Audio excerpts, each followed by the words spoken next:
যারা আমরা ভক্তি পথে আগাচ্ছি বা আগাবে, আজকের আমার লীলাটা আস্বাদন করলে বুঝতে পারবে বাবা কোন কোন পদ অবলম্বন করলে তবে বাবা ভজনের অধিকার অর্জন করা যায়। আমরা অনেকে শুনেছি বাবা বাংলার মাটিতে ষোড় গোস্বামীর নাম। আমরা প্রত্যেক নিত্য ভক্তগণ সেই ষোড় গোস্বামীর পদ অবলম্বন করি, তাদেরকে স্মরণ করি, সেগুলোকে শিরূপ সনাতন ভট্ট রঘুনাথ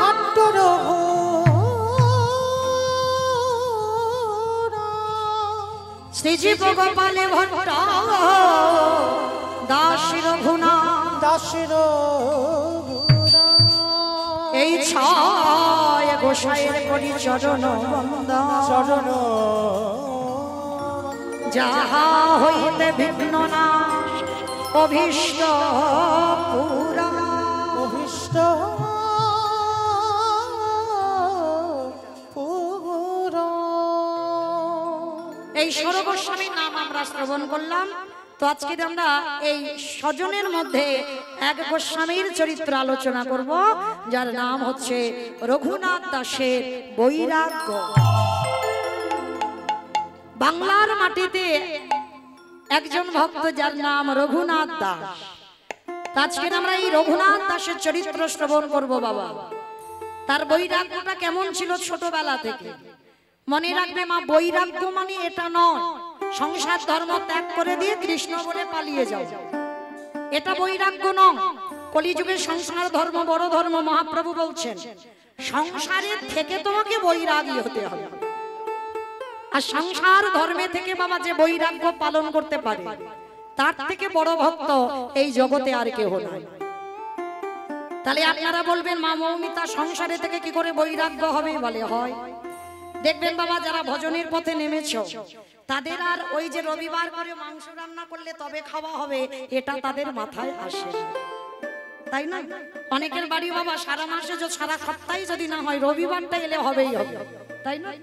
কিন্তু মনে রেখো যারা ভজনের পথে নেমেছে কোন রকমে একটু আলু সিদ্ধ অন্ন বলে মানে একটু পেটটা ভরার মতো হলেই হয়ে যাবে, মানে আহামরি রন্ধন করে যে পেতে হবে না। মনে রাখবে যেদিন তোমার জিহ্বা থেকে লালসা চলে যাবে সেদিন তুমি জানবে তোমার জিহ্বার বৈরাগ্য এসে গেছে। যেদিন তোমার কর্ণ কোনো আজে বাজে কথা, কোনো কথাই কান দেবে না, শুধু একটা কথা যেখানে ভাগবত পাঠ, যেখানে কৃষ্ণ নিয়ে আলোচনা, সেই দিকে কান ধাবে, তাহলে সেদিন তুমি জানবে তোমার কানেরও বৈরাগ্য এসে গেছে। যেদিন তোমার দেহ স্পর্শ থেকে চলে যাবে সেদিন তুমি জানতে পারবে যে কেউ তোমাকে স্পর্শ করলো তুমি অনুভব করতে পারবে না, সেদিন জানবে তোমার দেহের বৈরাগ্য হয়ে গেল। যেদিন তোমার মন সব সংসারের চিন্তা থেকে দূর, যার ভাবনা সে ভাববে আমি ভাববো আর কি, এই ভাবনা যেদিন তোমার এসে যাবে সেদিন তোমার মনেরও বৈরাগ্য এসে যাবে। যেদিন তোমার এই চোখ সাধুগুরু বৈষ্ণব ভক্ত সঙ্গ ছাড়া, মন্দিরের সে বিগ্রহ দর্শন ছাড়া আর কিছু চোখে দেখবে না, সেদিন তোমার এই চোখে বৈরাগ্য এসে যাবে। তো এই যে বাবা সংসারে অনাসক্তি মানে সংসারের বিষয় থেকে মুক্ত, মানে কোন রকমে প্রভু তোমার সংসার তুমি চালিও, আমি ভগবানের নাম ভজনেই মেতে রইলাম। যেদিন তোমার মনে এটা এসে যাবে সেদিন জানবে তুমি সংসারে থেকে বৈরাগী হয়ে গেছো। তো এই রঘুনাথ দাস জন্মটা নিয়েছিল কোথায়? জন্মটা নিয়েছিল হুগলি জেলার মাটিতে। এই হুগলি জেলার মাটি বাবা, এই মাটিটা বড় ধন্যাতি ধন্য মাটি। শুধু এই হুগলি জেলার মাটিতে বাবা তারকেশ্বরের মন্দির শুধু নয়, যারা অনেকে গেছেন, আমরা ভক্তি জগতে আছি অনেকে গেছেন, হুগলি জেলায় খানাকুলে আছে আমার অভিরাম ঠাকুরের শ্রীপাদ। এই অভিরাম ঠাকুর কে জানো? এই অভিরাম ঠাকুর ছিল বাবা শ্রীদাম সখা, মানে এই শ্রীদাম সখা ভগবান কৃষ্ণচন্দ্রের বন্ধু। এই জায়গাটা মায়ের একটু মন দিয়ে আস্বাদন করবেন, দেখবেন ভালো লাগবে। তা যেদিন আমার ভগবান কৃষ্ণ যে ভগবান চিনবে বলে বাবা ব্রহ্মার মনে কৌতূহল এসেছিল, তাই না? এ ঘটনাটা আপনারা অনেকে জানেন। ব্রহ্মা একদিন মনে মনে চিন্তা করেছিল, কৃষ্ণ যদি ভগবান হবে তাহলে ব্রজ রাখালদের কাঁধে চড়াবে কেন? কৃষ্ণ যদি ভগবান হবে সে আবার ব্রজ রাখালদের এঁটো খাবে কেন? কৃষ্ণ যদি ভগবান হবে সে গরু চড়াবে কেন? মানে এইটা মনে মনে বাবা একটা যেন কেমন সন্দেহজনক ব্যাপার। তার জন্য ভগবান চিনবে বলে ব্রহ্মা ওই কৃষ্ণের গরু বাছুর আর বন্ধুদের চুরি করেছে। আচ্ছা বাবা ঠাকুর এই জায়গাটা একটু আস্বাদন করবেন। পৃথিবীতে যা যা ঘটনা ঘটে সবই তার চিত্রপটে। মানে ব্রহ্মার যেই মতিভ্রমটা হলো সেটা কি ব্রহ্মার ভুল না কৃষ্ণ মতিভ্রমটা করিয়েছিল? কৃষ্ণ করিয়েছিল। আর কৃষ্ণ যদি না করাতো তাহলে গরু চুরি করবে কেন ব্রহ্মা? আর ব্রজ রাখালদের চুরি করবে কেন ব্রহ্মা? তাহলে চুরি করলো কেন? তারও কারণ আছে। কি কারণ জানো? যেদিন আমার কৃষ্ণ যশোদার কোলে ক্ষীর সার নবনী মাখন সেবা করছে, বৃন্দাবনের ব্রজ মারা তারা কৃষ্ণকে দেখে বলেছিল, আমরা কি কোনোদিন যশোদা মার মতো মা হতে পারবো না? আমরা কি কোনোদিন কৃষ্ণকে সন্তান রূপে কোলে পাবো না? সেদিন আমার ভগবান বলেছিল, তথাস্তু মা, তোমরা কেউ কান্নাকাটি করো না, কোনো এমন একটা দিন আসবে সেই দিনে আমি প্রত্যেকের কোলে গিয়ে আমি সন্তান হয়ে বসবো, আর সেদিন তোমরা সন্তান রূপে আমাকে নিজের হাতে খাইয়ে দিও। তাই তো ব্রহ্মা রাখালদের চুরি করলো।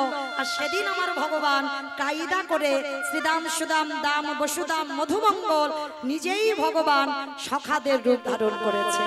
ধারণ করে ব্রজ মাদের কোলে বসে ব্রজ মাদের আদর ভালোবাসা পেয়েছিল। নিজেই গরু হয়েছে, নিজেই আজকের বাথানে গিয়ে ওই গো মাতাদের ভালোবাসা যত্ন পেয়েছিল। আজকের পরের দিন বাবা কৃষ্ণ যখন গুহা থেকে মুরলি বাজিয়ে শ্রীদাম সুদাম দাম বসুদাম সবাইকে তো ডাকতে হবে, সবাইকে ডেকেছিল, কিন্তু একজনকে ডাকেনি, যেটা হলো আমার শ্রীদাম দাদা। সবাইকে ডেকেছিল কিন্তু শ্রীদাম দাদাকে ডাকে। তা শ্রীদাম দাদাকে যখন ডাকলো না, শ্রীদাম দাদার অভিমান হলো, কৃষ্ণ তুই সবাইকে ডাকলি আর আমাকে ডাকলি না? ঠিক আছে, যতদিন না তুই আমায় ডাকছিস ততদিন আমি এই গুহ থেকে বার হব না। যারা বৃন্দাবন গেছেন বাবা, একটা গুহর নাম হচ্ছে ধোকা গুহা। দেখবেন গিরি গোবর্ধনে পর্বতের নিচে রয়েছে বাবা ধোকা গুহা। অনেক ভক্তরা আমরা এখনো যাই নাই, কিন্তু আছে। ওই গুহার ভিতরে শ্রীদাম সখা বসেছিল, আর ওই গুহার মুখে একটা বড় পাথরের টুকরো নিয়ে ঢাকা দেওয়া ছিল। তা যখন বাবা দাপর যুগ শেষ, কৃষ্ণের মনেই ছিল না যে শ্রীদাম সখা ওই গুহার ভিতরে আছে। দাপর যুগ শেষ, কলিযুগ আগত। আজকে সেই কৃষ্ণ কলিতে গৌরাঙ্গ হয়ে এলো, বলাই দাদা নিতাই চাঁদ হয়ে এলো। মানে যারা যারা পার্শ্বদ ছিল সব তো কলিযুগে এসেছে। কি করে বুঝলো? এই যে বাবা আপনাদের কপালে এই যে চন্দনের টিপটা দিয়েছেন, এটা করেছিল আমার মহাপ্রভু শ্রীবাস অঙ্গন। প্রথম মহাপ্রভু আজকে নিতাই দাদাকে বলেছিল, দাদা যাও তুমি প্রত্যেকের কপালে চন্দনটা দিয়ে দেখো তো সবাই ব্রজ থেকে ফিরেছে তো। প্রত্যেকের কপালে চন্দন দিয়ে দেখলো একটা একটা করে সবাই ব্রজ থেকে ফিরেছে। আর যেই না একজনকে পেল না, নিতাই চাঁদ বলে উঠলেন, ভাই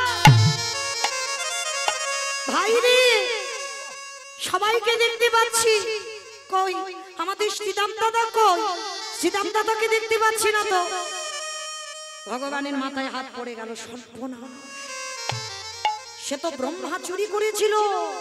তারপর থেকে তো আমি সবাইকে ডেকেছি, কিন্তু শ্রীদামকে ডাকা হয়নি। তারপর যুগ শেষ হয়ে এলো, সর্বনাশ। দাদা তুমি এক্ষুনি ব্রজে যাও, আর ব্রজে গিয়ে আমার শ্রীদাম দাদাকে ডেকে আনো। নিতাই চাঁদ ছুটলো ব্রজের মাটিতে। গিরি গোবর্ধনের পর্বতের নিচে গুহাতে শোনা যাচ্ছে নিরজনে বসে শ্রীদাম সখা কানাই কানাই বলে কাঁদছে, একবার দেখা দে, একবারে দেখা দে। কতদিন হয়ে গেল আমার কথা তোর মনে পড়ে না? দেখা দেখা দে ওরে কানা রে দেখা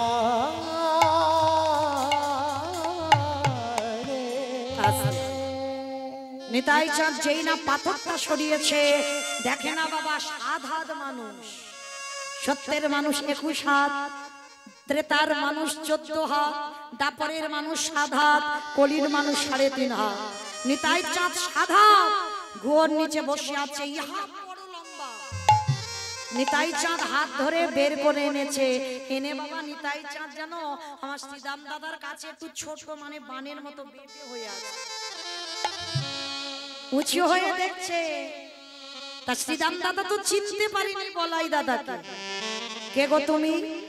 এতদিন পরে কেউ কোনোদিন আমার গুহা থেকে ডাকলো না, তুমি ডাকছো কে? কোনোদিন তো তোমায় দেখিনি। আরে ভাই তুই আমায় চিনতে পারছিস না, আমি তোর বলাই দাদা।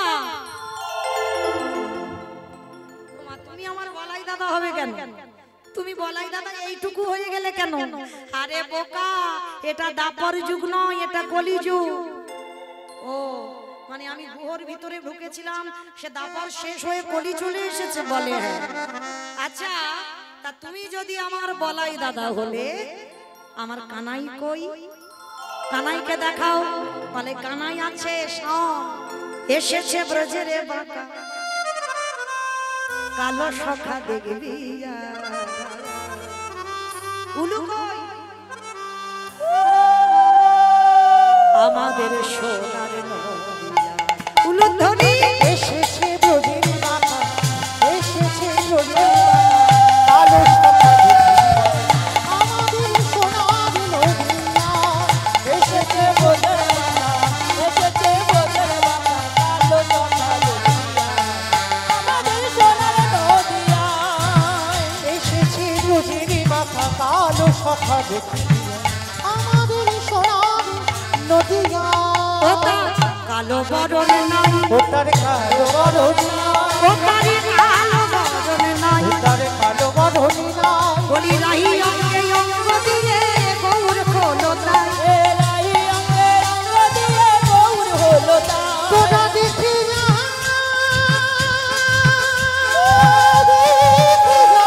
তাই গৌর করিবে। তোরা দেখে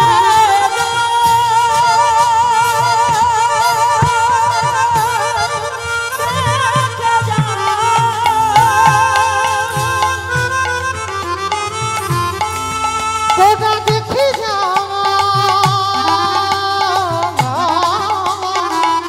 তোরা দেখে যা। ও তার কালো বরণ নাই, রাহি অঙ্গে অঙ্গ দিয়ে গৌর হলো তাই। রং ফিরেছে ঢং ফিরেছে, রং ফিরেছে ঢং ফিরেছে, ভগতারে এখন চেনা দা। আমাদের সোনার নদিয়ায়। তাই গৌর করিবে হরিবে হরিবে। ব্রজের বাঁকা কালো সখা দেখিয়া, আমাদের সোনার নদিয়ায়। এসেছে ব্রজের বাঁকা কালো সখা দেখিয়া, আমাদের সোনার নদিয়া, আমাদের সোনার নদিয়া, আমাদের সোনার নদিয়া। একেবারে নিতাই চাঁদ শ্রীদাম দাদার কাঁধে উঠেছে, আর এমন করে কাঁধে উঠে বাবা চাপ দিয়েছে 7 হাত থেকে একেবারে 3.5 হাতে চলছে। মানে 7 হাত থেকে 3.5 হাত মানে বেটে করে দিয়েছে।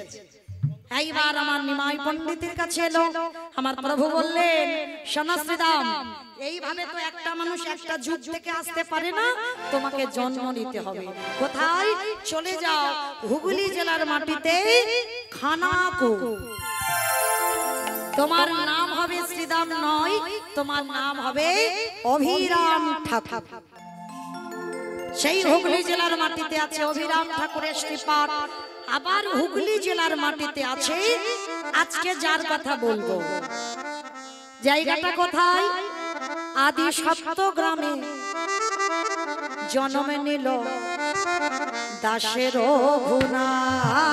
আদি সপ্তগ্রামী জনমিল দাসের ঘুনা। আজি উলুধ্বনি হরিধ্বনি করিলা উলুধ্বনি হরিধ্বনি করিলা ভুবনে। বলি উলুধ্বনি হরিধ্বনি করিলা উলুধ্বনি হরিধ্বনি করিলা ভুবন। এই আদি সপ্তগ্রামে হিরণ্য দাস আর গোবর্ধন দাস, হরিবল মায়েরা, হিরণ্য দাস আর গোবর্ধন দাসে অনেক সাধ্য সাধনা করে একটা পুত্র সন্তান পেয়েছিল, যার নাম রেখেছিল রঘুনাথ দাস। তবে বাবা রঘুনাথকে পেয়েছিল কি করে? একটা কথা মনে রাখবেন মা, একটা পুত্রের জন্য আমরা 7 ঠাকুরের কাছে মানত করি। কি হয়েছে? 7 ঠাকুরের কাছে মানত করি বাবা, 7 ঠাকুরের কাছে একটা পুত্র হোক। কিন্তু আমি একটা কথা বলে যাই মা, কোথাও যেতে হবে না। পুত্র যদি পেতে চাও একটা জায়গায় গেলেই পেয়ে যাবে। জায়গাটা কোথায়? উত্তরপ্রদেশ বৃন্দাবনে যারা যাবেন, রাধা কুণ্ডের তীর। এই রাধা কুণ্ডের তীরে বাবা একবার স্নান করবেন। কেন? আমরা মনুষ্য কুলে জন্ম নিয়ে বাবা অর্থের প্রয়োজন, সময়ের দরকার, তীর্থে যেতে গেলে। কিন্তু বাবা সব তীর্থে যদি যেতে না পারো, একবার রাধা কুণ্ডে গিয়ে স্নান করবেন। কেন? এই রাধা কুণ্ডে স্নান করলে যদি তুমি কোনো তীর্থে নাও যাও, দরকার নাই কোনো তীর্থে যাওয়ার, ওই একটা তীর্থে স্নান করলে তোমার সব তীর্থে স্নান হয়ে যায়। জানো তো? কারণ বাবা এই ঘটনাটা অনেকে জানেন, তবু একটু মনে করিয়ে দিই। যেদিন আমার ভগবান কৃষ্ণ অরিষ্টাসুরকে বধ করেছিল, এই অরিষ্টাসুর মানে একটা অসুর, মানে গোমাতার রূপ ধারণ করেছিল, মানে গাভী। আর গাভী রূপ ধারণ করে, আস্তে আস্তে কথা নয়, এই গোমাতার রূপ ধারণ করে ওই ধবলী, শ্যামলী, কালী, কমলীর সঙ্গে মিশে গিয়েছিল। আর মিশে গিয়ে কৃষ্ণকে মারতে এসেছিল অরিষ্টাসুর, একটা অসুর। তা কৃষ্ণ কি করে বুঝতে পারলো? না, ওই গোষ্ঠে বাবা সব গরু বাছুর চড়ছে, প্রত্যেকটা গোমাতার ছায়া মাটিতে পড়ছে, কিন্তু অরিষ্টাসুর ওর ছায়াটা মাটিতে পড়ছে না। ভগবান বুঝতে পেরে গেল, ও তো আমার গরুর পালেদের মধ্যে কেউ নয়, ও নিশ্চয়ই আমাকে নিধন করবে বলে এসেছে। আর তখন অরিষ্টাসুরের সঙ্গে যুদ্ধ হলো। ভগবান ওই গোমাতার পাটাকে ধরে বনবন বনবন করে ঘোরাতে ঘোরাতে একেবারে টেনে আছাড় দিয়ে, মানে একটা আছাড় এমন দিয়েছে অরিষ্টাসুর বধ হয়ে গেছে।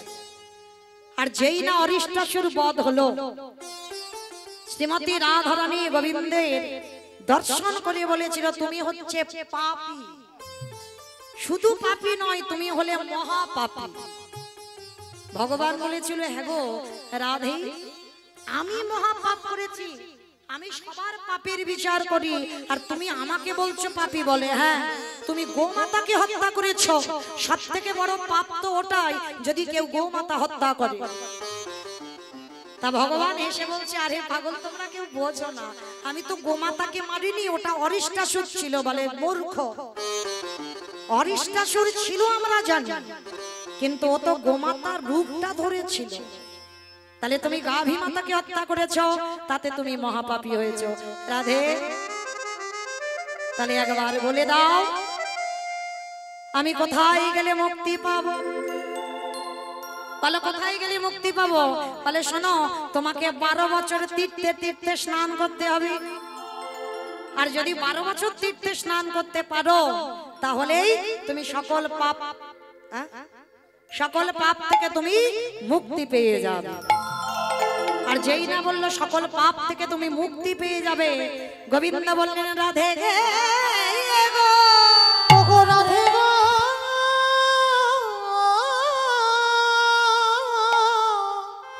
যাকে আমি আগে বলো না দেখলে থাকিতে পারি না।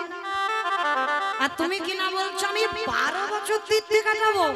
বাবা, আমি দম বন্ধ হয়ে মরে যাব। রাধে, তুমি উপায় কিছু বলে দাও। তখন আমার গোবিন্দ বলেছিল, বেশ তাহলে আমি উপায় বলবো না, তুমি বলো।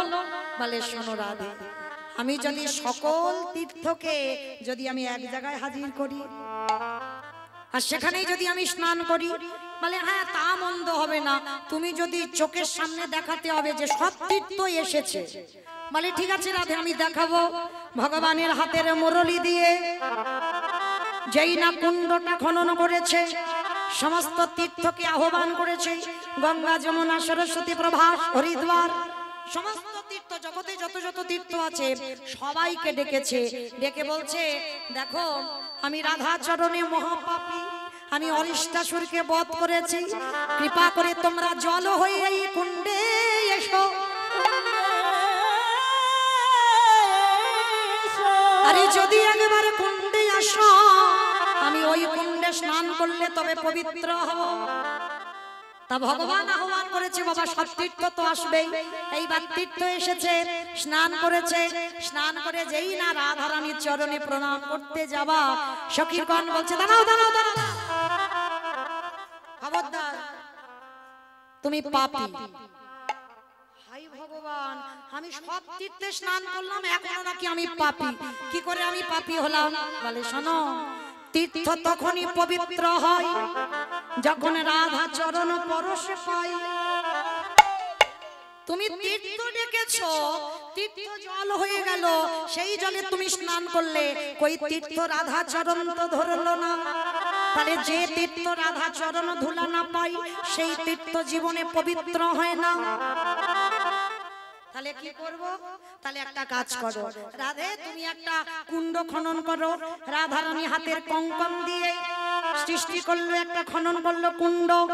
তা ললিতা বিশাখা বলছে এবার কি করবে, এখানে তো জল নেই। তেমন সময় গোবিন্দ বলছে মাঝখান থেকে একটা ছিদ্র করে দাও, আর ছিদ্র যদি করে দাও ওই দিকে জল এই দিকে চলে আসবে। বলে দাঁড়াও দাদা, সর্বনাশ, ও তো জল পাপী, ওই পাপী জল আমার রাধারানীর কুণ্ডে আসবে? হ্যাঁ, তুমি গোমাতাকে হত্যা করেছো আর সেই পাপী জল আমার রাধার কুণ্ডে আসবে? কখনো নয়। বলে তাহলে কি করবো? বলে ফেরে আবার ডাকো। আবার আহ্বান করলো, সমস্ত তীর্থকে ডেকে বলছে তীর্থ, তোমরা আমার কুণ্ডে এসেছো ঠিক কথা, কিন্তু রাধা চরণ পরশ না করলে তোমরা পবিত্র হবে না। আর তবেই পবিত্র হবে, তবেই আমি স্নান করলে তবে আমি পবিত্র হব। এইবার সকলে তীর্থ কেঁদে বলে রাধে গো, ও গো রাধে গো,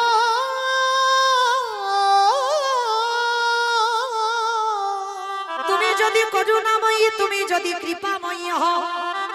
দেখবেন বাবা, ভগবানের কাছে কেউ সরাসরি যাবে তো উনি বাবা চিত্তগুপ্তের খাতা দেখে হিসাব করবে কত পাপ পূর্ণ করেছো, ভগবান হিসাব করবে। কিন্তু যদি রাধা চরণে কেউ ধরতে পারে, আমার রাধারানী কোনোদিন চিত্তগুপ্তকে ডেকে বলবে না পাপ পূর্ণের খাতাটা দেখাও। যদি একজন ভক্ত রাধা চরণ আঁকড়ে ধরতে পারে, ওগো অচিরে কৃষ্ণ প্রাপ্তি হয় গো।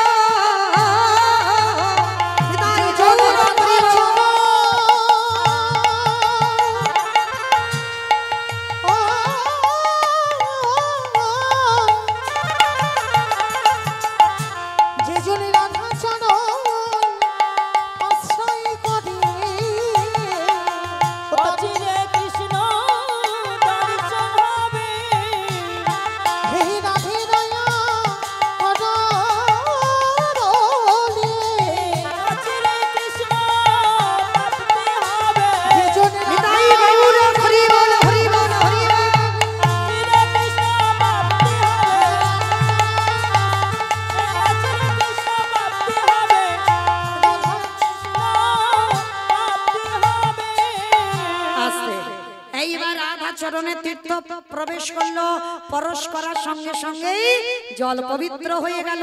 আর তারপরে রাধা কুণ্ড শ্যাম কুণ্ড এক হয়ে গেল।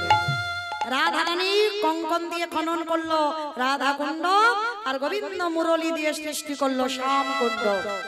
তবে মা আলাদা আলাদা কুণ্ডে স্নান করতে হবে না, একটা শ্যাম কুণ্ড একটা রাধা কুণ্ড। স্নান যদি করতে হয় শ্যাম কুণ্ড নয়, রাধা কুণ্ডে স্নান করতে হবে। কারণ আগে রাধা পরশ পেতে হবে। আর ওই রাধা কুণ্ডে স্নান করে যাদের একটা পুত্রের জন্য 7 ঠাকুরের কাছে যাও, যেতে লাগবে না। আমি কীর্তনিয়া বলে যাচ্ছি, ওই রাধারানীর কাছে গিয়ে একেবারে কায়ে মনোবাক্যে একেবারে যদি বলতে পারো রাধে তোমার খোলাম বলে, রাধে তোমার হলাম বলে, যদি তুমি আঁচল পেতে আমার রাধারানীর কাছে যদি একবার ভিক্ষা চাইতে পারো, তবে মায়েরা ডিগ্রিওয়ালা ছেলে চাইলে দেবে না, চাকরিওয়ালা ছেলে চাইলে দেবে না, তাহলে কিরকম ছেলে চাইতে হবে? আমায় কৃষ্ণওয়ালা পাখি দাও, অন্তিমে সময়ে যেন আমার দুবারে বসে সে যেন কৃষ্ণ ভজন সাধন করিতে পারে। রাধে গো রাধে গো, তুমি ওই রকম কৃষ্ণ বলা সন্তান আমাকে দাও। আর একবার যদি চাইতে পারো, এইভাবে যদি আমার রাধারানীর কাছে আরতি করতে পারো, অবশ্যই আমার রাধারানী তোমার কোল আলো করে কাউকে না কাউকে পাঠাবেই পাঠাবেই। আজকেই ঠিক ওই গোবর্ধন দাস আর হিরণ্য দাস, হিরণ্য দাসের ঔরসে নয়, গোবর্ধন দাসের ঔরসে জন্ম নিয়েছিল রঘুনাথ দাস। এদের সম্পত্তি আপনাদের আমাদের মতো নয়, এদের সম্পত্তি ছিল বাবা স্বর্গের ইন্দ্রের মতো সম্পত্তি। প্রতিদিনের আয় 12 লক্ষ স্বর্ণ মুদ্রা আয় ছিল প্রতিদিনের। 8 লক্ষ কর শুধু নবাবকে দিত। মানে ভাবতে পারছো, মানে দিনের রোজগার কত?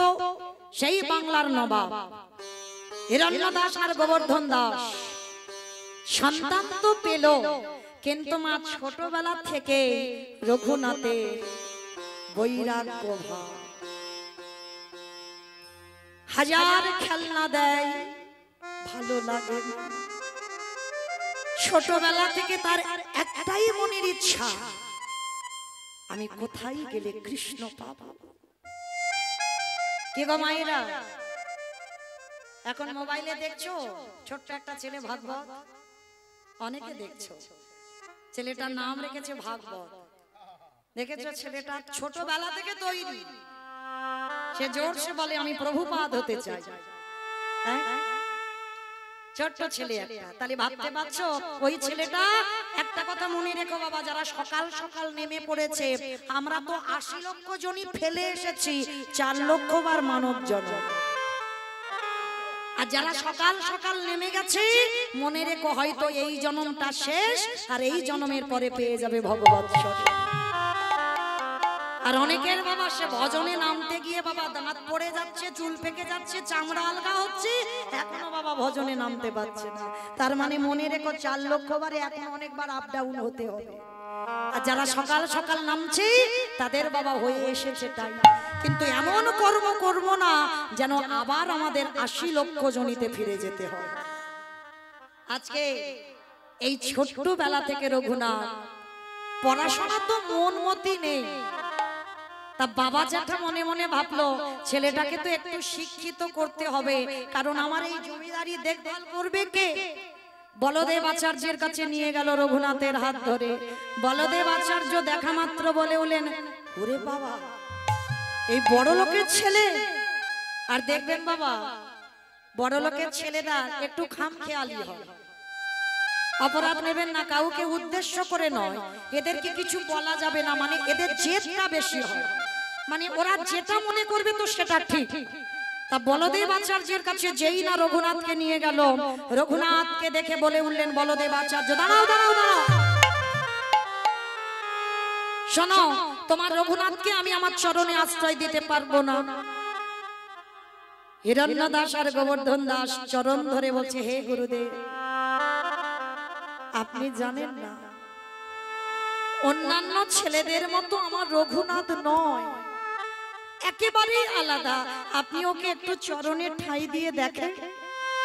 ঠিক আছে আমি আশ্রয় দিলাম, তবে দেখো গোবর্ধন, দেখো হিরণ্য, যদি কোনোদিন তোমার ছেলে ভুল কাজ করে আমি কিন্তু গলা ধাক্কা দিয়ে আশ্রম থেকে বের করে দেব।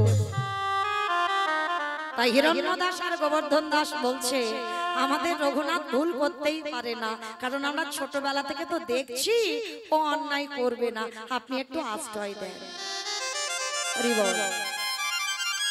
এই জায়গাটা একটু আস্বাদন করবেন মায়েরা। আর ওই যে গোবর্ধন দাস আর হিরণ্য দাস রেখে এলো, বলদেব আচার্য প্রতিদিন ভাগবত পাঠ করে, নিত্য ভাগবত, আস্তে আস্তে আস্তে কথা নয়, নিত্য ভাগবত পাঠ করে। আর ওই ভাগবত আসরে সমস্ত পড়ুয়ারা বসে, রঘুনাথও বসে থাকে বাবা সবার সামনে। আচ্ছা মায়েরা, আপনাদেরও ঘরে তো সন্তান আছে, আমারও একটা ছেলে বসে আছে করতাল বাজাচ্ছে, আমি একজন মা, তাহলে আমরাও মা, আমাদেরও সন্তান আছে, রঘুনাথও একটা সন্তান। সবাই বসে কত কি গল্প হাসি ঠাট্টা করছে, কিন্তু রঘুনাথ সবার সামনে বসে বাবা মন দিয়ে ভাগবত শুনছে। আচ্ছা মা, 5 বছরের ছেলে ভাগবতের কিছু বোঝে? কিছু বুঝবে?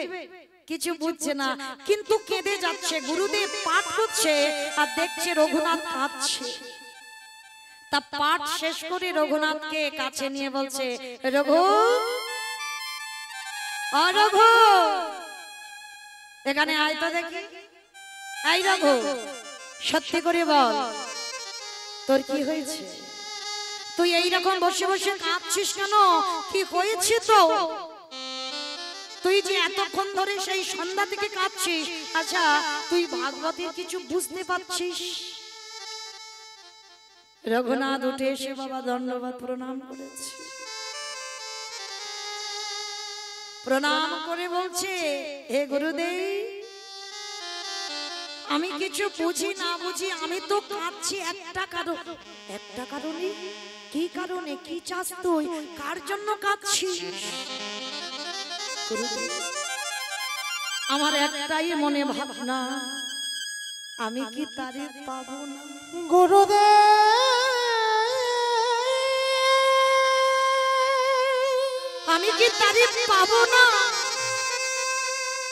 আমি কোথা গেলে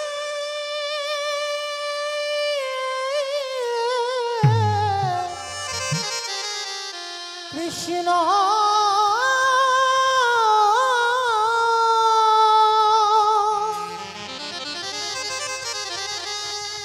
কৃষ্ণ দরস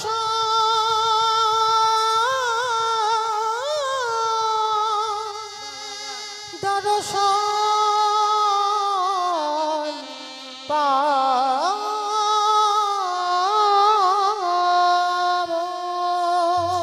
বলো না গুরুদেব, আমি কোথায় গেলে তাকে পাবো? একটা কথা মনে রেখো বাবা, ভগবান পেতে গেলে আগে হৃদয়ে আকুলতা চাই। আর যত আকুলতা হবে, তত তোমার হৃদয়টা ছটফট করবে ভগবানের জন্য। তাহলে জেনে যাবে বাবা, খুব তাড়াতাড়ি তোমার ভগবত দর্শন হবে।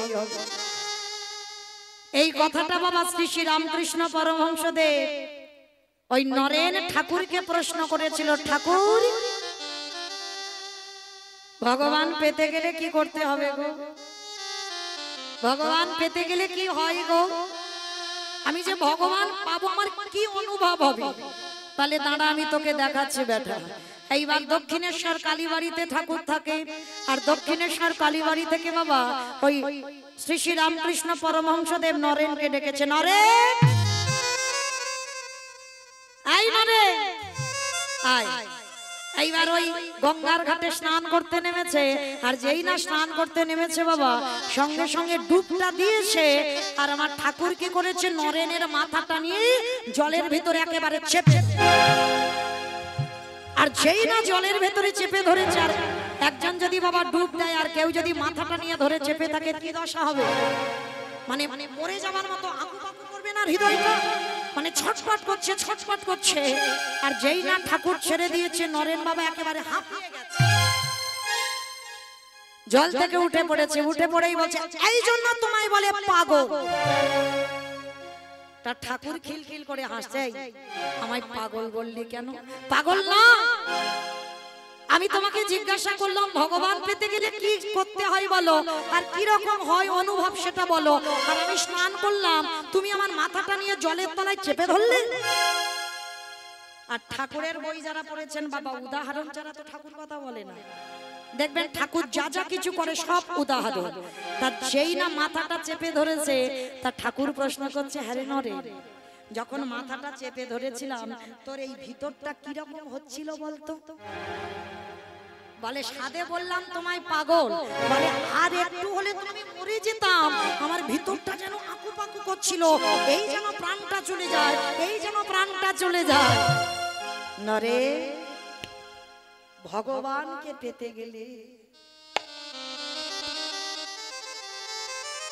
যেদিন তোর হৃদয়ে ওই রকম আকুলতাটা আসবে, ভগবান পেতে গেলে যেদিন তোর হৃদয়টা ওই রকম ছটফট করবে যেন এই প্রাণ বেরিয়ে যায়, এই প্রাণ বেরিয়ে যায়, যদি করতে পারিস তাহলেই তুই জানতে পারবি যে তোর ভগবত কৃপা হবে। নিতাই গৌর প্রেমানন্দে। ঠিক আজকের বাবা ঠিক এই রকম রঘুনাথের দশা। ছোট্টবেলা থেকে রঘুনাথ ওই আশ্রমে বসে আর নয়ন জলে কাঁদে আর বলে, আমি কি তারে পাবো না, আমি কি তারে দেখা পাবো না। কৃষ্ণ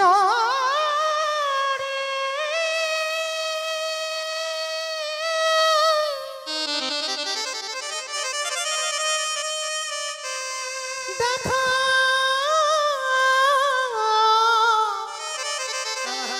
দেখা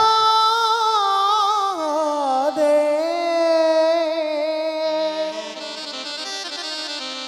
হরে কৃষ্ণ দেখা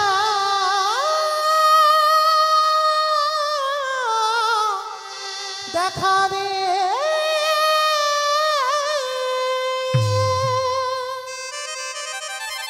আশ্রমে রইল রঘুনাথ বাবা। এদিকে নামাচার্য হরিদাস লক্ষ হীরাকে উদ্ধার করে একদিনের জন্য এসেছিল ওই বলদেব আচার্যের ঘরে। আর বলদেব আচার্যের ঘরে যেই না হরিদাস ঠাকুর এসেছে, সমস্ত ছেলেরা আসতে, বাবা বাবা এখন প্রোগ্রামটা ছড়িও না, একটু নিবেদন বাবা, এখন এখন প্রোগ্রাম কেউ ছড়াবে না, যখন দল ওঠানামা করবে তখন দিও, কিন্তু কীর্তন চলাকালীন নয়। সবার চরণ ধরে বলবো, এমনিতে গরম হচ্ছে, প্রচুর গরম, একটু শান্ত হয়ে বসো।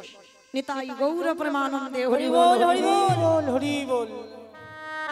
হরিদাস ঠাকুর যেই না দাঁড়িয়েছে বাবা, সঙ্গে সঙ্গে আমার রঘুনাথ ছুটে এসে আমার ওই হরিদাস ঠাকুরকে দণ্ডবাদ, মানে শুয়ে পড়ে প্রণাম। মায়েরা মনে রেখো, আমাদের নারী জাতিদের দণ্ডবাদ প্রণাম নয়, নিষিদ্ধ। আমাদের হাঁটুটা মাটিতে রেখে পঞ্চাঙ্গ প্রণাম করতে হবে। আর পুরুষ জাতি ওদেরকে ষষ্ঠাঙ্গে দণ্ডবাদ প্রণাম।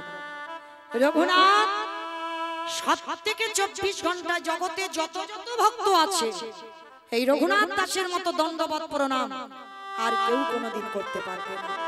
যেমন নামাচার্য হরিদাসের মতো নাম কেউ জপ করতে পারবে না, আর রঘুনাথ দাসের মতো দণ্ডবাদ প্রণাম কেউ কোনোদিন করতে পারবে না।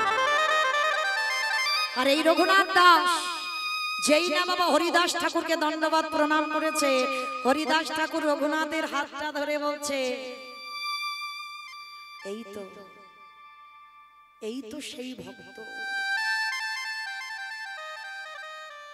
আচ্ছা বাবা, ভক্ত চিনবে কি করে? ভক্ত চিনবে কি করে? এই গলায় তুলসীর মালা দেখলে মনে পড়বে আমি বড় ভক্ত? না। আমি প্রসাদ ভুজি, আমি বড় ভক্ত? না।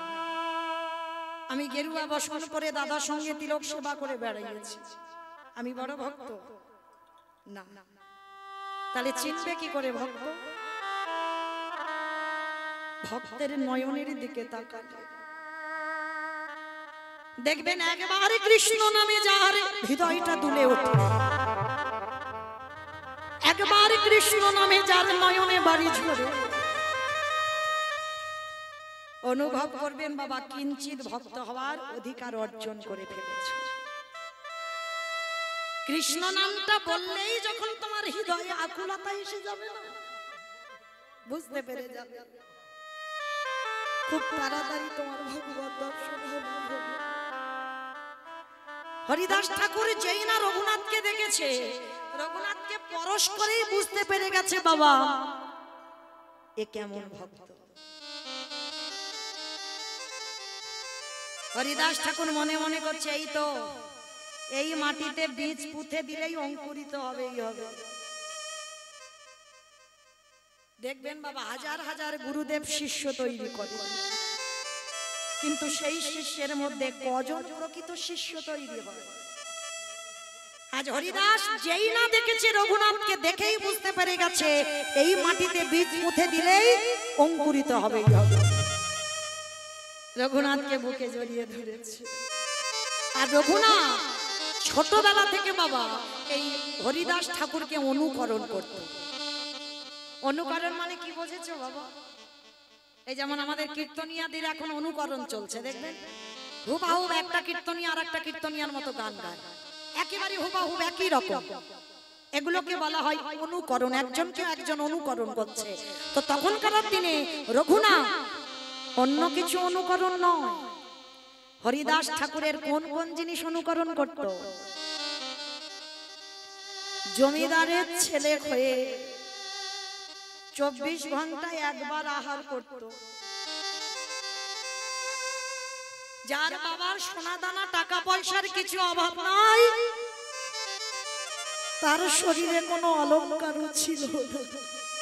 হরি বল, হরি বল।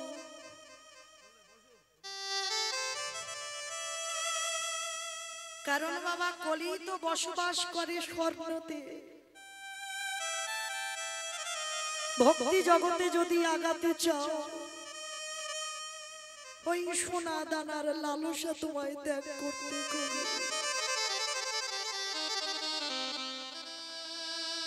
অনেক গহনা পড়ে থাকলে অহংকারে জন্মে যাবে, তোমার ভজন পথে বাধা হয়ে দাঁড়াবে। রঘুনাথের জমিদারির ছেলে হয়েও পরনে একটা বহির্বাস আর একটা অন্তর্বাস, সেও বাবা জীর্ণ মলিন শত চিত্র। কৃষ্ণ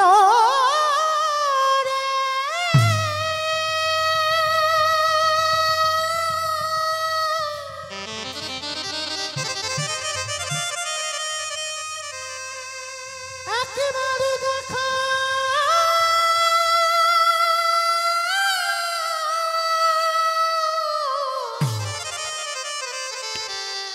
দেখা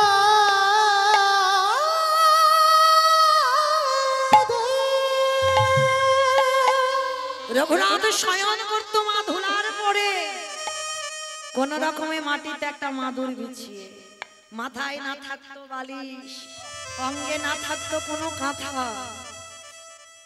তো হরিদাস ঠাকুর ওকে দেখে সব সময় বলতো, খোকা তুই একটু বড় হ, তুই একটু বড় হয়ে তুই আমায় অনুকরণ করিস। না ঠাকুর, আমি যদি এখন থেকে তোমার অনুকরণ না করি, আমি তোমার মতো হব কি করি? ওরে তুই তো বড় লোকের ছেলে, তুই তো জমিদারের ছেলে, তুই কেন এই অবস্থাতে থাকবি? আচ্ছা চরণ দুটো জড়িয়ে ধরতো, বলো না গো আমি কি তারে পাবো না, আমি কি তারে পাবো না? আমায় বলে না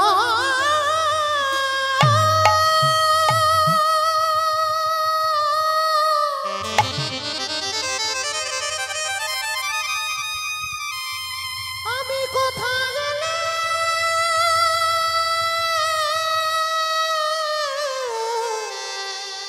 কৃষ্ণ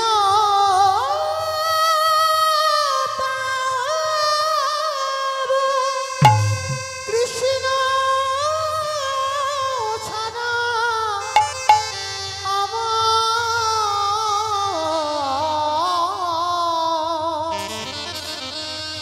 কৃষ্ণ ছাড়া আমি কিছু চাহি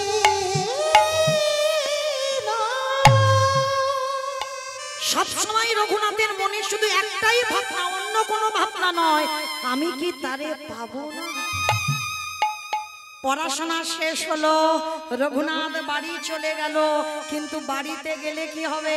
বড় লোকের ছেলে যেখানে সাধুগুরু বৈষ্ণব আসে সেখানে ছুটে ছুটে চলে যায়, যেখানে ভাগবত হয় রঘুনাথ চলে যায়, যেখানে হরিনাম হয় রঘুনাথ চলে যায়।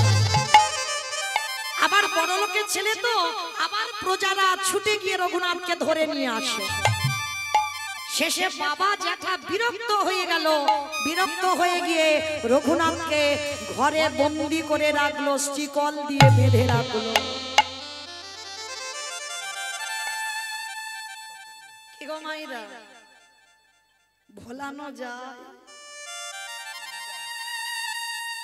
একবার যদি তুমি আমার কৃষ্ণকে ভালোবেসে ফেলো,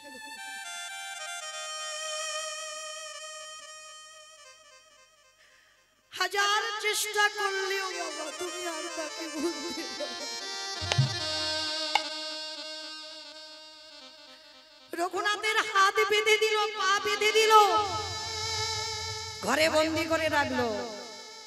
রঘুনাথ হেসে বলে উঠলেন, ঠিক করেছো বাবা, ঠিক করেছো তুমি। নিরজন জায়গা না হলে কি কৃষ্ণ ভজন হয় গো?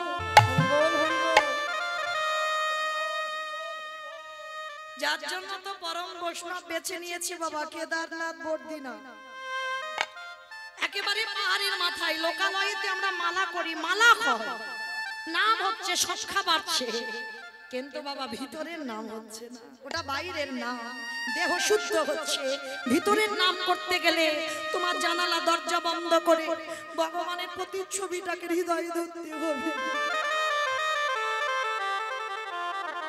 আর ওই ছবিটাকে হৃদয়ে ধরে যদি একবার নয়ন জলে কেঁদে একবার মালা করতে পারো, তাইতে মা তোমার সারা জন্ম ধন্য হয়ে যাবে। রঘুনাথ বলছে, ঠিক করেছো বাবা, আমি চাইছিলাম এই রকম নিরজন জায়গা, এই রকম নিরজন জায়গা আমার ইচ্ছা। বাবা রাতের বেলা করে খেতে দেয় রঘুনাথকে, অত সোজা নয়। এক সপ্তাহ রঘুনাথ কিছু খায়নি, এক সপ্তাহ। ভাবতে পারছো? অনেকে শিব চতুর্দশী দুদিন উপবাস হয়ে গেল, হয়ে যায়নি? আমাদের হয়েছে দুদিন হয়ে গেছে, কিছু খাওয়া দাওয়া হয়নি, ওই একটু ফল পাওয়া, একদিন তো নির্জলাই হয়ে গেল। তাহলে দুদিন উপবাস করে আমাদের যদি অত কষ্ট হয়, রঘুনাথ এক সপ্তাহ কিছু খাইনি গো। বাবা মা কৃষ্ণ ভোলাবার জন্য শিকল দিয়ে বেঁধে রেখেছে, বলে ভুলে যাও ওই নামটা, কিন্তু ওকে তুমি ভুলবে, আর কৃষ্ণ যদি তোমারে ধরে তুমি ভুলতে পারবে? এক সপ্তাহ যখন খাইনি, জ্যাঠামশাই ছুটে এসেছে, রঘুনাথ, রঘুনাথ, শুনলাম তুই নাকি এক সপ্তাহ কিছু খাসনি।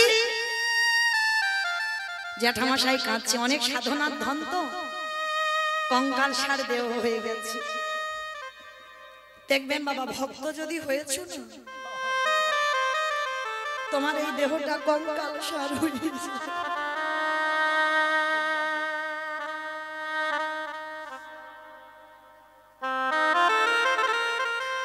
তাদের না থাকবে কোনো সাজগোজ,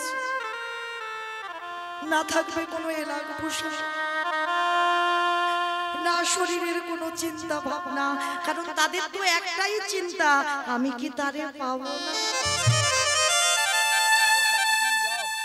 তো রঘুনাথ কি করেছে? রঘুনাথ গিয়ে বাবা যেই না দাঁড়িয়েছে, জ্যাঠামশাই হিরণ্য দাস এসেছে। রঘুনাথ বল না বাবা, তোর কি হয়েছে? তুই কিসের জন্য কাঁদছিস? এক সপ্তাহ নাকি তুই কিছু খাসনি।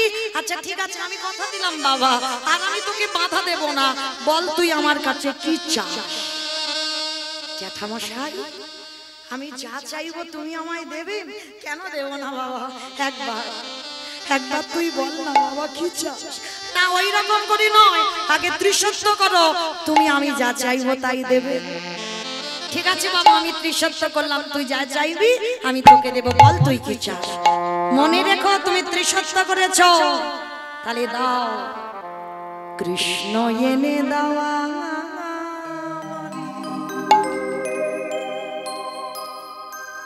কৃষ্ণ কৃষ্ণ এলে দাদা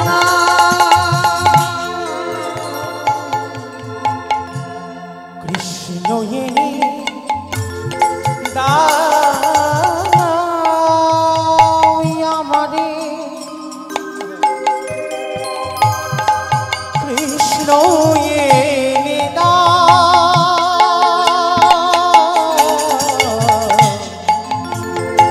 কৃষ্ণ এনে আমারে কৃষ্ণ এনে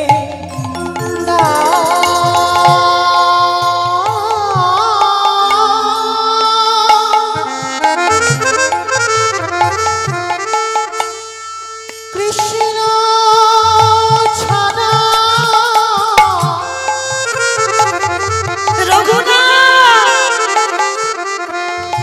আমার প্রাণে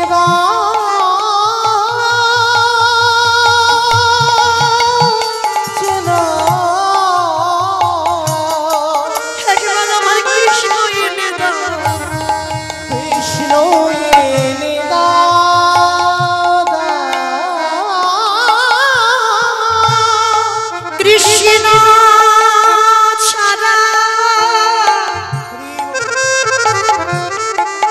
আমার প্রাণে বাঁচে না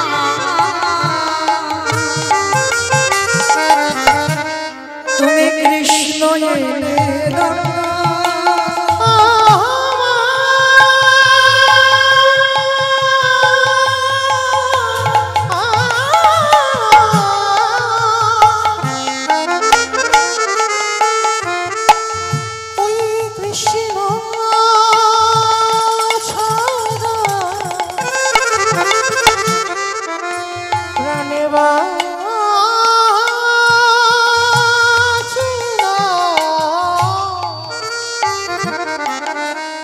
কৃষ্ণ এনে জেঠু কেউ বোঝে না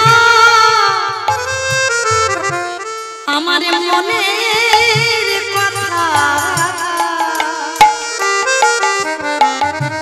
বলবো আমি কারে কেউ বোঝে না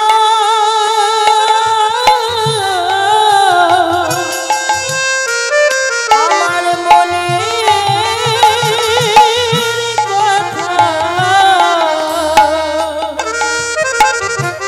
বলবো আমি কারে কৃষ্ণ এনে দাও আমার কৃষ্ণ এনে নিতাই গৌর প্রেমানন্দে হরি বল হরি বল হরি বল কৃষ্ণ এনে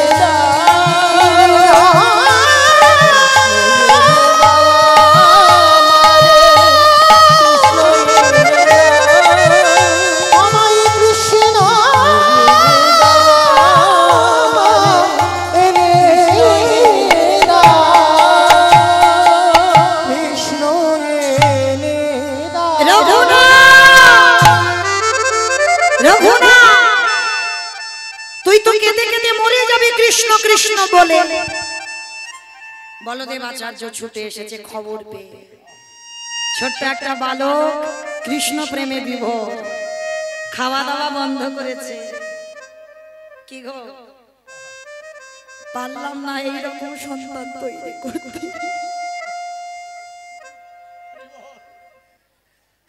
হলো না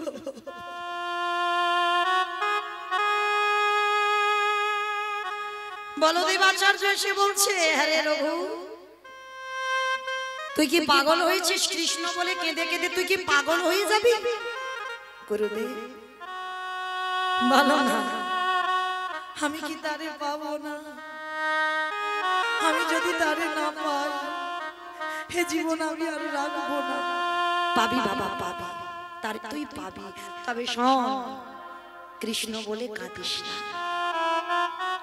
রাধা কৃষ্ণ একাত্মা দুই দেহ ধরি অনন্য বিলাস রস আস্বাদন করি এই দুই ভাবে চৈতন্য গোসাই ভাব রস আস্বাদিতে দোহে নিতাই গৌর কৃষ্ণ হরি বল হরি বল হরি বল কৃষ্ণ বলে কাঁদতে হবে না, ওই কৃষ্ণ কলিতে গৌর হয়ে এসেছে।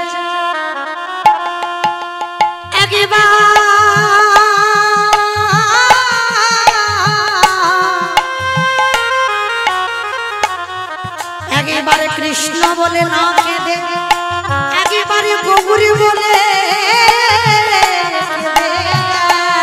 গৌরী হে নিতাই গৌর হরি বল।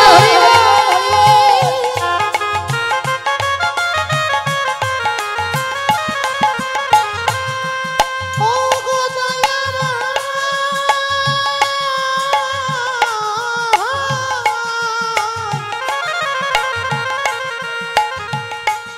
ও গো কৃপামা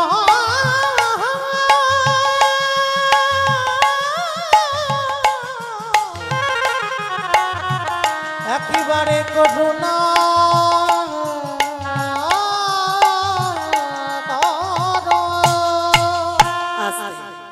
যেই নাচকের বাবা যেই বলেছে কৃষ্ণ বলে কাঁদতে হবে না, কৃষ্ণ কলিতে গৌর হয়ে এসেছে নদিয়া।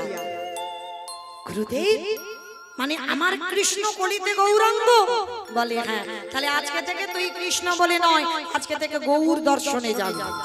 তাই হিরণ্য দাস আর গোবর্ধন দাস বলছে আমি যখন কথা দিয়েছি চল তোকে নিয়ে নদিয়ায় একবার ঘুরে আসি, তোর কৃষ্ণ দেখি আনি। আজকে ছেলের হাত ধরে নিয়ে গেল নবদ্বীপের মাটিতে। বাবা যেদিন নদিয়ায় গেছে গিয়ে সংবাদ পেল 24 বছর বয়সে নিমাই সন্ন্যাসী দর্শন হলো না। অত সোজা নয়, গুরু দর্শন কৃষ্ণ দর্শন জগতে বড় দুর্লভ। হাজারবার যদি মনে করো আমি দীক্ষা নেব দীক্ষা নেব দীক্ষা নেব না, কৃপা যতদিন না হবে তুমি 10 বার যাবে আর 10 বার ফিরবে, হবে না। আর কৃপা যেদিন হয়ে যাবে বাবা সেদিন তোমাকে কেউ আর আটকে রাখতে পারবে না। সে যেখানে থাকো বাবা, তুমি যদি যেতে না পারো গুরু তোমার কাছে এসে হাজির হয়ে যাবে। এই বিশ্বাস যাদের আছে বাবা তারাই বিশ্বাস করে, আর যাদের বিশ্বাস নাই তাদের শুনেও লাভ নাই। কিন্তু যাদের বিশ্বাস আছে, তো আজকে কি করেছে রঘুনাথ গেল কিন্তু শুনল নিমাই সন্ন্যাসী, তাহলে কি হবে? ফিরে এলো কিছুদিন পাও।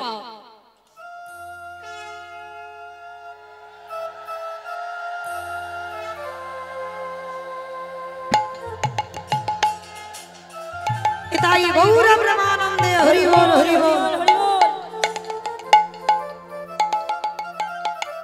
তা ফিরে এসেছে বাবা। কিছুদিন পরে আমার মহাপ্রভু এসেছিল অদ্বৈত আচার্যের ঘরে, এটা আপনারা জানেন নিমাই সন্ন্যাসের পর।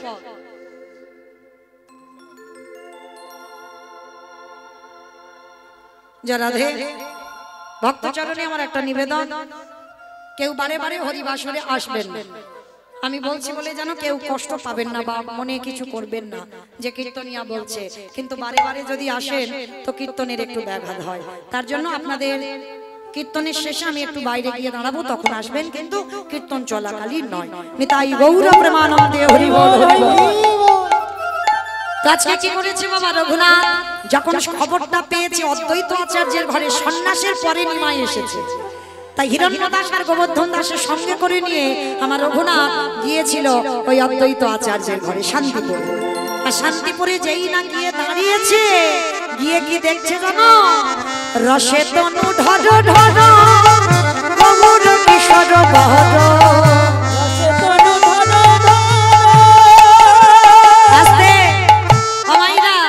সন্ধ্যেবেলায় আমাদের ভজনটাও হয়ে যাবে আর কীর্তন শোনাটাও হয়ে যাবে, মানে আমাদের ভজনও হবে আর শ্রবণও হবে আর কীর্তন গাওয়াও হবে। একটু উলুধ্বনি দাও দেখি। রসে তনু ঢর ঢর গহুর কিশোর বহর। আরে রসে তনু ঢর ঢর গহুর কিশোর বহর। রসে তনু ঢর ঢর আমার গোনারে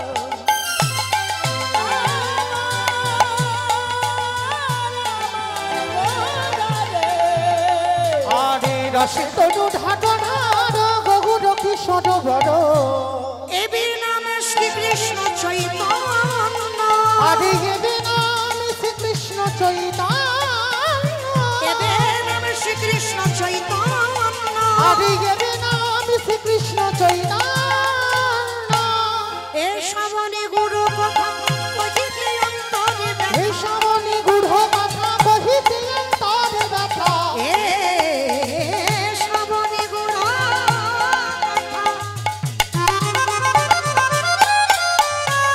কহিতে অন্তরে ব্যথা আর এই শ্রবণে গুঢ় কথা কহিতে অন্তরে ব্যথা ভক্ত বিনা নাহি জানে অন্য ভক্ত বিনা নাহি জানে ভক্ত বিনা নাহি জানে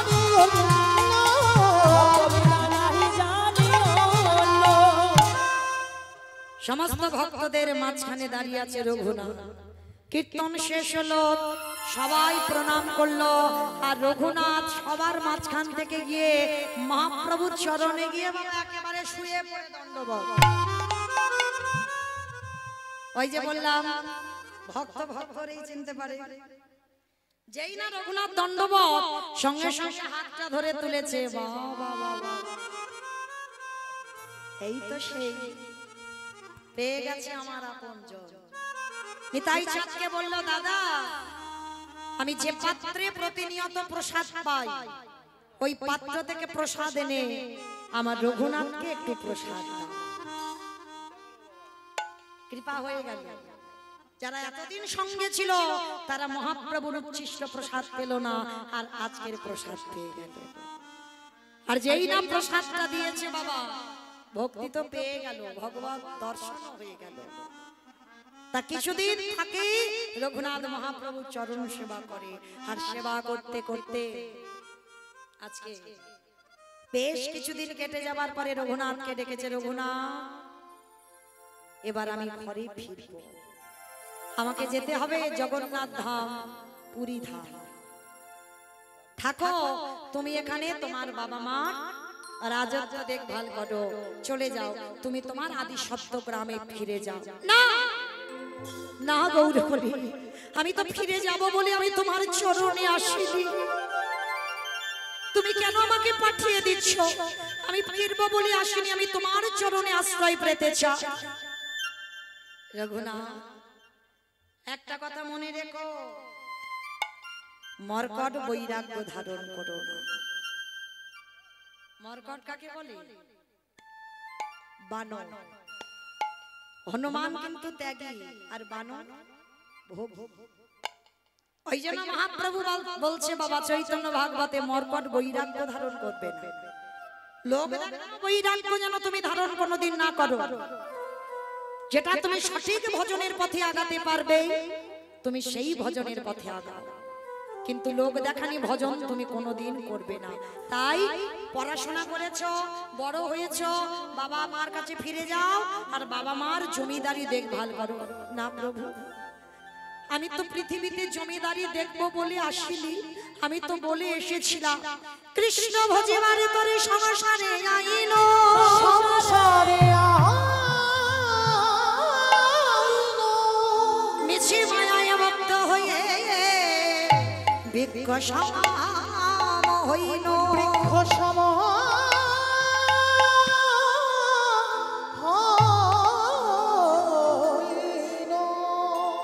তুমি কেন বোঝো না কেন বুঝতে চাইছো না আমি তো এই দেহটা কৃষ্ণ সেবার জন্য পেয়েছি কে গো এখানে আমরা এতজন ভক্ত জানি সবাই কৃষ্ণ ভক্ত হব বলে এলাম আর হলাম কি মায়ার ভক্ত মায়ার দাসত্ব করছি ভুলে গেলাম আমরা কৃষ্ণ দাস কিন্তু না জানো মনে পড়ে গেল এই যে কৃষ্ণ দাস হতে হবে তো আজকের রঘুনাথ এতটাই ভজন পথে আগিয়েছে তথাপি আমার মহাপ্রভু সঙ্গে নিল না কেন নিল না অত সোজা নয় বাবা একটা কথা মনে রেখো এই জগৎটা না বাবা অনেকের পিছনে লাগার ভক্ত অনেক আছে দেখবেন তুমি তোমার আচরণ করতে পারবে না, কিন্তু যারা আচরণ করছে বাবা তাদের পিছনে লাগতেই আছে। হ্যাঁ, কিন্তু তুমি বাবা এক মাস একটু নিরামিষ সেবা করে দেখো তো, প্রসাদ তো বাপ, এক মাস একটু নিরামিষ সেবা করে দেখো, পারবে না। এখন তো বাবা মা মরে গেলে সে মালসার ভাত খাওয়া উঠে যাচ্ছে। যার 5 দিন খাবে বলে বাবা ওই 15 দিন আমার দ্বারা হবে না, 5 দিন খাবে বা ওই যে 1 সপ্তাহ খাবে বা 3 দিন, সন্তান হয়েও পাচ্ছে না। কিন্তু বাবা মনে রেখো এই যে সময়টা সবথেকে শুদ্ধ সময়, ব্রহ্মচর্য পালন করা হয়। পিতা মাতা মরে গেলে আমরা না বলি না অসহজ হয়েছে, না, সব থেকে শুদ্ধ তুমি তখন, কারণ তুমি এই যে হংসী আহার করছো, তুমি ব্রহ্মচর্য পালন করছো, তুমি মেঝেতে তুমি ক্ষৌর কার্য করছো না, তারে তোমার মতো পবিত্র সেই সময় আর কেউ থাকে না। যারা প্রকৃত জ্ঞানী হবে তারা কোনোদিন বলবে না ওইটা অসহজ, তোমাকে ছুঁলে আমি অপবিত্র হয়ে যাব, না, তোমাকে ছুঁলে আরো আমি পবিত্র হব। কেন? তখন তুমি ব্রহ্মচর্য পালন করো, আর তোমার মতো পবিত্র তখন আমিও পর্যন্ত নয়। তাই গৌর তাই রঘুনাথ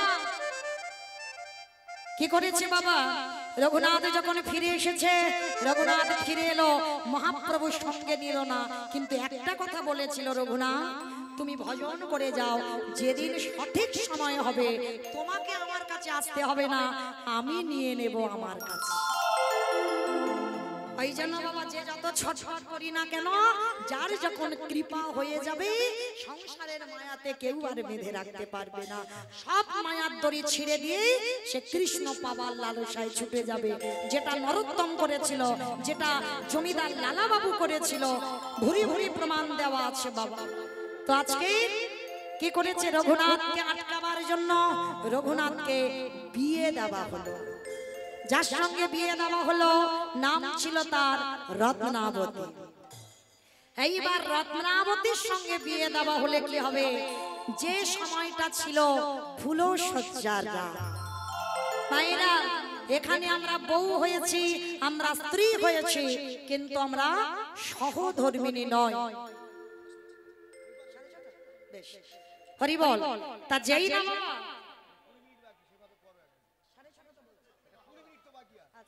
ঠিক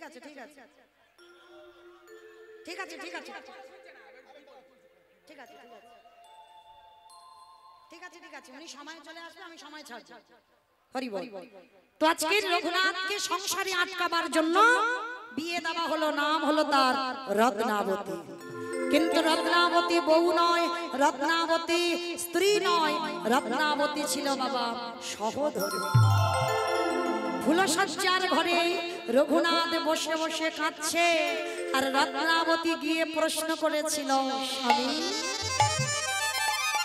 কাঁদছো কেন তুমি? আস্তে আস্তে কথা নয়, আস্তে আস্তে, এখনো তো আসছে না, সময় আছে, একটু আস্তে। রত্নাবতীর সঙ্গে বিবাহ হলো, বিয়ে দেওয়ার পর এইবার ওই রত্নাবতী বলল, বলো তুমি কার জন্য কাঁদো?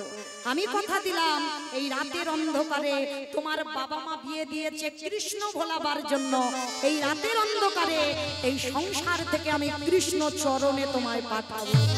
রত্নাবতী মনে রেখো, এ জীবনে কোনোদিন তুমি আমাকে আর পাবে না। রত্নাবতী বলেছিল, আমি তোমার সহধর্মিণী, নাইবা পেলাম তোমার 3টে দিনের স্মৃতি নিয়ে আমি সারা জীবন কাটিয়ে দেব। কি গো, পারবে কোনোদিন? ফুলসজ্জার রাত্রে স্বামীকে চিরজনমের মতো বিদায় দিতে দিয়েছিল রত্নাবতী মা, কিন্তু যাবার সময় একটা কথা বলেছিল, যদি কোনোদিন কৃষ্ণ পাও, একবারে জীবনে তো আমার হবে না, একবার ওই কৃষ্ণ চরণে আমার নামটাকে জানিয়ে দিও।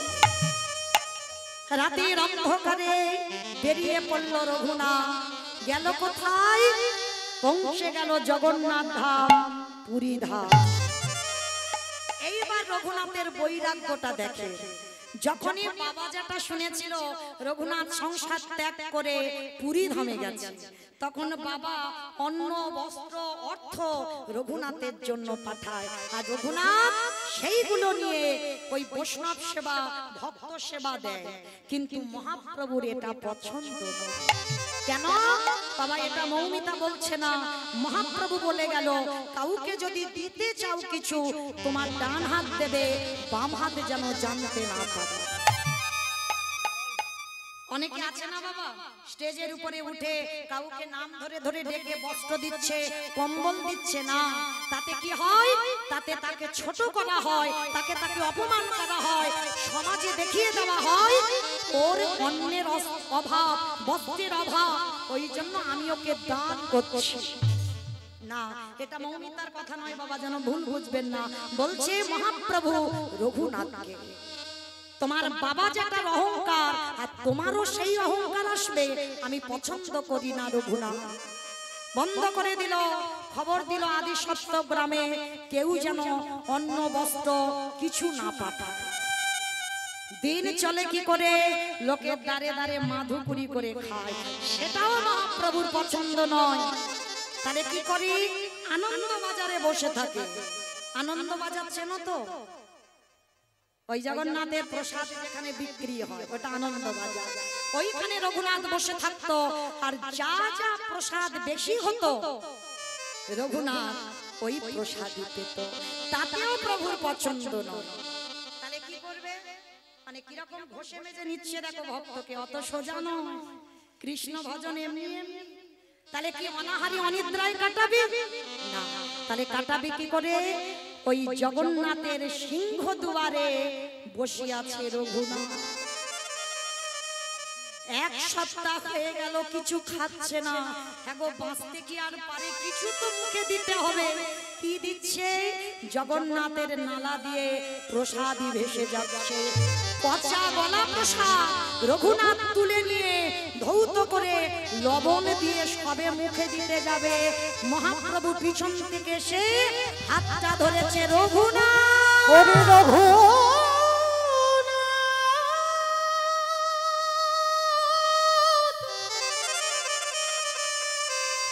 একেবারে চেয়ে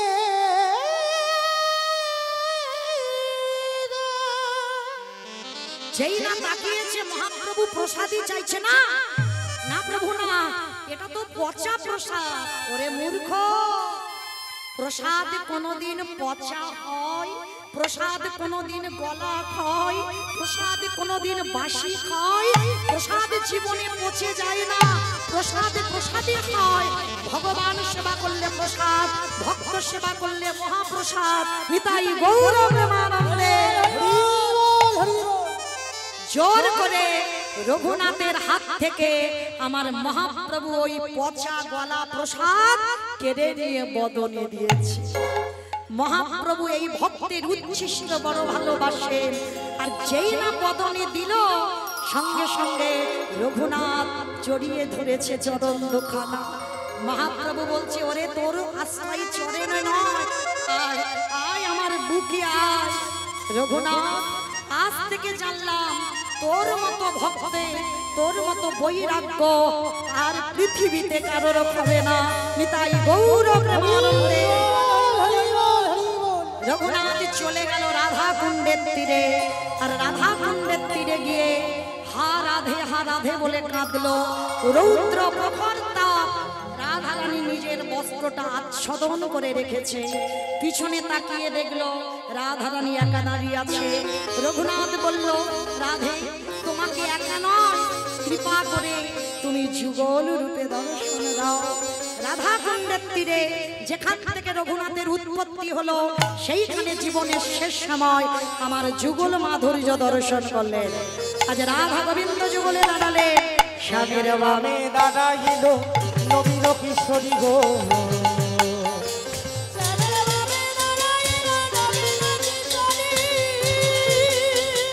ললিতা বিশাখায়াদি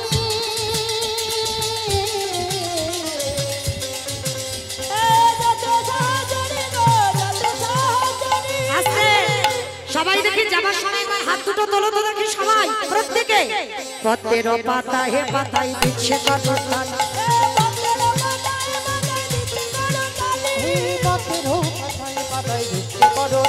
আরে কেন ডাকে